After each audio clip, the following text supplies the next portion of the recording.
Hey, what's up guys? I hope you're all doing well. Today we're going to be talking about the Viltrox 33mm 1.4 Fuji X mount lens. So let's get into it.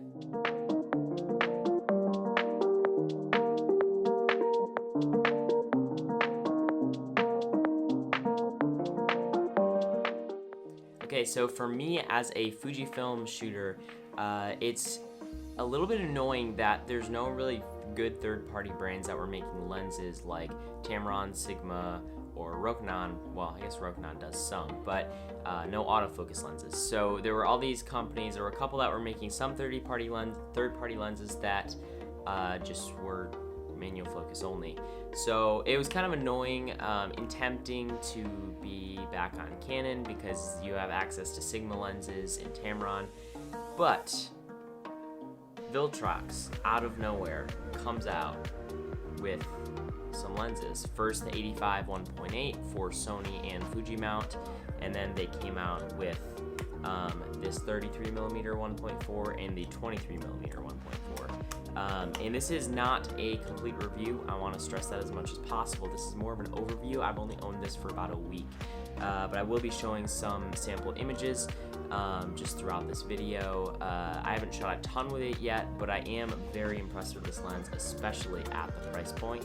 But let's start out talking about build quality. So right out of the box, I really loved how this lens feels. It's a fully metal construction, which I'm a really big fan of. There's so many lenses these days that are just like a weird like plastic metal combination or mostly plastic, and I'm really not a big fan of that because I like to be able to be confident in how my gear is made.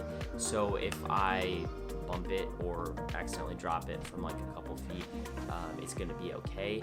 I want it to last a long time, and I want to be able to not be scared of if my gear is gonna hold up if I'm trying to get a certain shot. That's a little more risky. So build quality is a big deal to me. One thing that I just noticed is the lens hood is made out of metal instead of plastic, which is kind of a nice touch on their part. It's made very well, snaps on very nicely. There's a hard stop at the end. That is very nice. The aperture ring is declicked, so if you're a video shooter, you will be happy to hear that. But overall build quality is super great, especially for this price point. So now let's move on to lens quality. Okay, so when I ordered this lens, first of all, the first reason I ordered it was I needed a true 50mm equivalent, the Fujifilm 35 f2.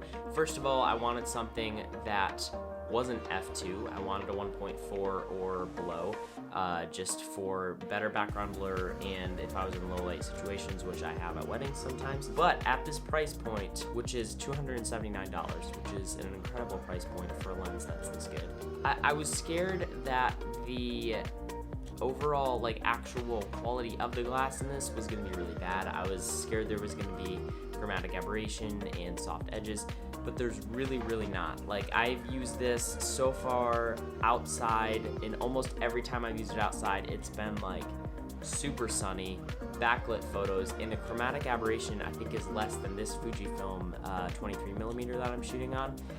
It's even better than this, and I am so far really impressed with the overall quality of this lens and of the actual glass, and I've had no issues with that so far. So now let's talk about autofocus. So you're probably thinking, okay, this is a third-party lens, it's not Fujifilm, the autofocus is gonna be garbage. But let me tell you, this lens is as good or maybe even better than this 23mm that I'm shooting on right now. I would say it's probably as good. I've had no issues with it. Normal like hunting every once in a while like this lens does.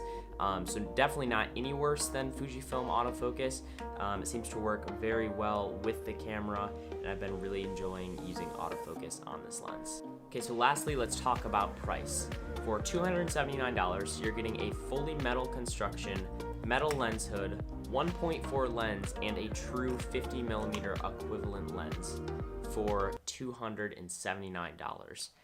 I personally think you can't beat that. It's an amazing price point, super good quality for that price, and you're just getting a crazy amount of bang for buck with this lens. Alright guys, that's it for me. I hope you enjoyed this lens overview. If you did, give this video a thumbs up, comment below on if you liked it or other videos you would like to see, and like this video if you want to see a follow-up review on this lens. Subscribe if you haven't already, and I will see you guys in the next one. Peace.